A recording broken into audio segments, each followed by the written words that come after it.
আসসালামু আলাইকুম সুপ্রিয় শিক্ষার্থী ভাই বোনেরা, সবাইকে স্বাগতম। আরও একটি নতুন ক্লাস নিয়ে হাজির হয়েছি। তো আজকে আমরা পড়ব অর্ডিনারি ডিফারেনশিয়াল ইকুয়েশন বইটির ট্রাজেক্টরি অধ্যায়ের একটি প্রশ্ন। তো আমাদের প্রশ্নটা হচ্ছে 2x² + y² = c, c অবাধ ধ্রুবক এর উল্লম্বিক সঞ্চার পথ নির্ণয় করে এবং চিত্র আঁকো। উল্লম্বিক মানে হচ্ছে লম্ব ট্রাজেক্টরি, উল্লম্বিক সঞ্চার পথ মানে হচ্ছে লম্ব সঞ্চার পথ কি করতে বলছে, নির্ণয় করতে বলছে। তো এই ম্যাথটা আমরা এখন সলভ করব। প্রথমত প্রদত্ত সমীকরণ 2x² + y² = c, এটাকে আমরা 1 নম্বর সমীকরণ ধরে নিলাম। এখন এই 1 নম্বর সমীকরণের উভয় পক্ষে আমরা x এর সাপেক্ষে অন্তরীকরণ করব। তাহলে কি করব? 1 নম্বর সমীকরণের উভয় পক্ষে x এর সাপেক্ষে অন্তরীকরণ করব। যে 1 নং সমীকরণের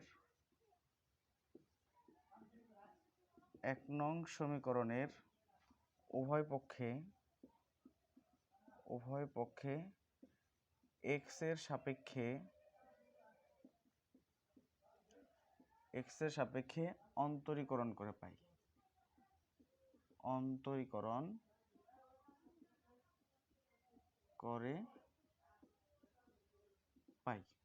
তাহলে অন্তরীকরণ যদি আমরা করি, d dx 2x² + y² = d dx of c। তো আমরা এরপর যদি আলাদা করে দিই, তাহলে d dx of 2x² + d dx of y² = d dx c। তো এখন এই সূত্র পড়ছে d dx of x⁴n, 2টা সামনে নিয়ে আসলাম। এখন 2 হবে, x এর পর 1 কমবে, অর্থাৎ শুধুমাত্র কি থাকবে? x থাকবে। প্লাস এখানে কত হবে? 2y হবে। যেহেতু y কে x হিসাবে অন্তরীকরণ করা যায় না, তাহলে dy ভাগ কত? dx = ধ্রুবক। সিটা আমাদের বলেছে ধ্রুবক, তাহলে ধ্রুবককে অন্তরীকরণ করলে তার মান হবে 0, বা এখানে হয়ে যায় 2 যদি আমরা কমন নেই, তাহলে 2x + y dy ভাগ dx = কত? 0। এটা কোন নম্বর সমীকরণ? 2 নম্বর সমীকরণ। এখানে 2 দেখো কমন নিয়েছিলাম, কমন এর পরে উভয় পক্ষে আমরা কি করছি? 2 দ্বারা ভাগ করে দিছি। এখন 2 নংয়ে এই যে dy/dx আছে, ট্রাজেক্টরি নিয়ম অনুসারে যে dy/dx এর পরিবর্তে dy ভাগ dx এর পরিবর্তে আমরা কি নেব? মাইনাসের dx ভাগ কত? dy নেব। এটাও একটু আমাদের মনে রাখতে হবে যে dy/dx এর পরিবর্তে কি নিতে হবে? মাইনাস dx ভাগ dy। তাহলে লিখে দিই আমরা যে 2 নং এ dy ভাগ dx এর পরিবর্তে মাইনাস dx ভাগ dy বসিয়ে পাই। তাহলে আমাদের এরকম হয় 2x + y মাইনাসের dx ভাগ dy = 0, বা এরকম হয় 2x - y dx ভাগ dy = 0। এখন আমরা যদি এটা সাইডে লিখি, এই পাশে দেখো আমাদের এরকম হবে 2x = y dx ভাগ হচ্ছে dy। এটা পাশে মাইনাস ছিল, ওই পাশে যে কি হয়েছে? প্লাস হয়ে গেছে। এখন আমরা যে 2x dy = y dx, চলকগুলো আমরা যেমন y এর সাথে y কে আনবো, x এর সাথে x নেব, অর্থাৎ চলক পৃথকীকরণ করব আমরা। তাহলে চলক পৃথকীকরণ যদি আমরা করি, এখানে হয় যে 1/y dy, yটা পাশে গুণাকার ছিল, পাশে ভাগ হয়ে গেছে। 1/y dy = 2x ভাগ কত? 2x, dx ভাগ হচ্ছে 2x, dx ভাগ হচ্ছে 2x। তাহলে আমরা এটাকে যেরকম করি, ধরো এই পাশে 0 রইল, = dx ভাগ 2x মাইনাস 1/y ডিওয়াই, অর্থাৎ চলকগুলো আমরা একই পাশে নিয়ে নিলাম। এরপর আমরা উভয়পক্ষে কী করব, ইন্টিগ্রেশন করব। তাহলে ইন্টিগ্রেশন যদি করি আমরা, ইন্টিগ্রেশন ডিএক্স ভাগ হচ্ছে 2x minus integration 1/y dy. এখন লিখতে পারি আমরা 0, যেহেতু 2টা ধ্রুবক, উপরে 1 আছে, তাহলে হাফটা আমরা সামনে আসি, হাফ ডিএক্স ভাগ এক্স মাইনাস ইন্টিগ্রেশন ডিওয়াই ভাগ ওয়াই। বা এখন আমরা জানি যে 0কে যদি আমরা ইন্টিগ্রেশন করি তাহলে একটা ধ্রুবক আসবে, সেই ধ্রুবকটা আমরা কি ধরে নিলাম, এ ধরে নিলাম। আমরা জানি যে ইন্টিগ্রেশন প্রসেসের নিয়ম যে 1 ইন্টিগ্রেশন অফ সি ডিএক্স। তাহলে এই ধ্রুবককে যদি আমরা ইন্টিগ্রেশন করি তাহলে, সরি, 0কে যদি ইন্টিগ্রেশন করি, 0কে ইন্টিগ্রেশন করলে সেখানে একটা কি আসবে, ধ্রুবক আসবে। সেটা আমরা সি নিতে পারি, এ নিতে পারি, বি নিতে পারি, যা ইচ্ছা মন চায় তাই। তাহলে 0কে ইন্টিগ্রেশন করলে সবসময় একটা ধ্রুবক আসবে। তাহলে আমরা এখানে 0কে ইন্টিগ্রেশন করে কি নিলাম, এর ধ্রুবকটা নিলাম। এখন এই পাশে হাফ রইল আমার। আমরা সূত্র জানি ইন্টিগ্রেশন অফ ডিএক্স ভাগ x equals to ln x.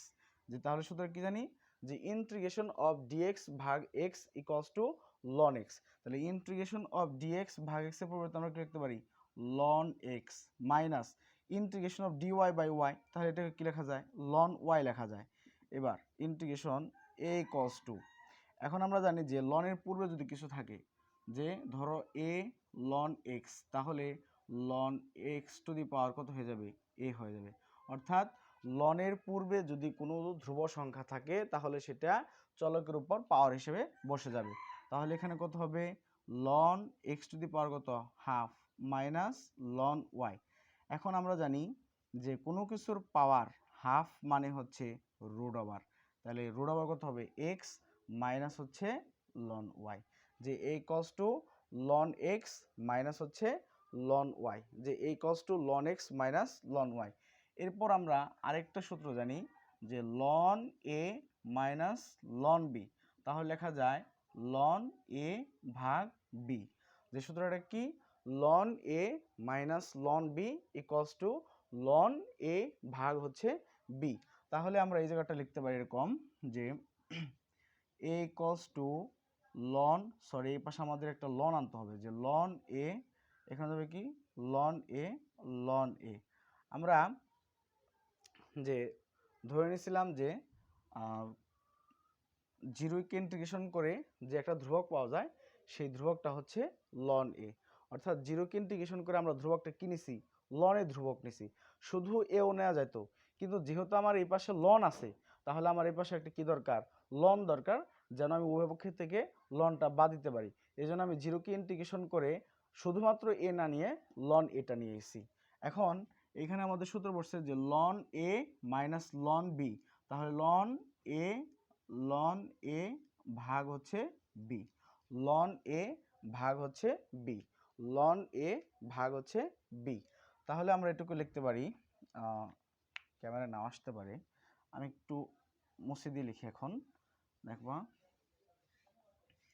যে ওই লাইনটাকে একটু যদি আমরা এদিকে নিয়ে আসি, যে দেখো লন উভয়পক্ষ থেকে লন লন কাটা, তাহলে হলো a equals to root x ভাগ হচ্ছে ওয়াই, বা a y equals to root x. এখন আমরা উভয়পক্ষে বর্গ করে দিই, উভয়পক্ষে বর্গ করলে এরকম হয় a square y equals to কত, এক্স হয়। A square y equals to কত, sorry a square y square equals to কত, এক্স স্কোয়ার। বা এখানে হলো y square equals to 1/a square into কত, এক্স। বা এরকম লেখা যায় y square equals to 4a into x. যেখানে যেখানে আমরা ধরে নিছি 1/a স্কোয়ার ইকুয়ালস টু কত, 4a। তাহলে দেখো তো এটা একটা পরাবৃত্তের সমীকরণ না? যে আমরা জানি যে পরাবৃত্তের সমীকরণ হচ্ছে Y square equals two 4ax। যে আমরা এখানে কি করছি, যে 1/a স্কোয়ারের পরিবর্তে কি ধরে নিছি, 4a ধরে নিছি।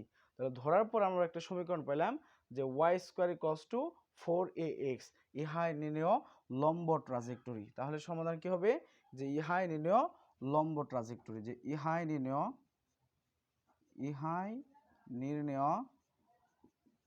লম্ব ট্রাজেক্টরি, ইহাই নির্ণেয় লম্ব ট্রাজেক্টরি যা পরাবৃত্তের সমীকরণ নির্দেশ করে। পরাবৃত্তের সমীকরণ নির্দেশ করে, যে ইহাই নির্ণয় লম্ব ট্রাজেক্টরি যা পরাবৃত্তের সমীকরণ নির্দেশ করে। তাহলে এই যে আমরা একটা সমীকরণ পাইলাম যে y square equals to 4ax, y square equals to 4ax। তাহলে এই সমীকরণের শীর্ষবিন্দু কত হবে? আমরা শিখছি ইন্টারমিডিয়েটে যে y square equals to 4x, এটা শীর্ষবিন্দু হচ্ছে মূলবিন্দু, শীর্ষবিন্দু হচ্ছে মূলবিন্দু। অবস্থানটা কোথায়? অবস্থানটা হচ্ছে এক্স অক্ষের ধনাত্মক দিকে। এক্স অক্ষের কোন দিকে? ধনাত্মক দিকে, ধনাত্মক দিকে। তাহলে এক্স অক্ষের কোন দিকে? ধনাত্মক দিকে। যে y square equal to 4x, এটা শীর্ষবিন্দু হচ্ছে 0,0। যেহেতু এখানে x, তার মানে এটা হচ্ছে লগে অবস্থানটা এক্স অক্ষের, যেহেতু প্লাস আছে এজন্য এক্স অক্ষের কোন দিকে? ধনাত্মক দিকে। তাহলে কি লিখলাম যে ইহাই নির্ণয় লম্ব ট্রাজেক্টরি যা পরাবৃত্তের সমীকরণ নির্দেশ করে এবং যার শীর্ষবিন্দু মূল বিন্দু মানে 0,0 বিন্দু, শীর্ষবিন্দু মূল বিন্দু এবং অবস্থান এক্স অক্ষে। অবস্থান কোন অক্ষে? এক্স অক্ষে, এক্স অক্ষে। তাহলে কি লিখলাম যে ইহাই নির্ণয় লম্ব ট্রাজেক্টরি যা পরাবৃত্তের সমীকরণ নির্দেশ করে এবং যার শীর্ষবিন্দু মূল বিন্দু এবং অবস্থান এক্স অক্ষে। তাহলে আমাদের প্রশ্নে বলছে চিত্র আঁকো। যেহেতু এই ট্রাজেক্টরিটি অবস্থানটা হচ্ছে এক্স অক্ষের ধনাত্মক দিকে, তাহলে কি বল যে একগুচ্ছ, যে এখানে যে বলছে যে ইহাই নির্ণয় লম্ব ট্রাজেক্টরি যা একগুচ্ছ পরাবৃত্তের সমীকরণ নির্দেশ করে এবং যার শীর্ষবিন্দু মূল বিন্দু এবং অবস্থান এক্স অক্ষে। তাহলে চিত্রটা কিরকম হবে আমাদের? যেহেতু এক্স অক্ষের উপর অবস্থিত, তার মানে চিত্রটা হবে আমাদের এরকম, যে দেখো অসংখ্য, যেহেতু বলছে একগুচ্ছ, তার মানে পরাবৃত্তটা হবে এরকম, পরাবৃত্তটা হবে এরকম, এই যে একগুচ্ছ পরাবৃত্ত এক্স অক্ষে। ওকে, এই যে পরাবৃত্ত, ঠিক আছে, এই যে পরাবৃত্ত, এটাই হচ্ছে পরাবৃত্তের সমীকরণ। এদিকে মানটা কি হবে? ধরো এদিকের মানটা হচ্ছে -2 -1, এদিকে +1 +2, ঠিক আছে। এটা হচ্ছে এক্স অক্ষ, এটা হচ্ছে ওয়াই অক্ষ। ক্লিয়ার? এই হচ্ছে মূলবিন্দু। তাহলে এই হচ্ছে আমাদের পরাবৃত্তের চিত্র এবং হচ্ছে সমাধান। ধন্যবাদ সবাইকে। পরবর্তী ক্লাসের জন্য শুভকামনা জানিয়ে আজকে এখানেই শেষ করছি।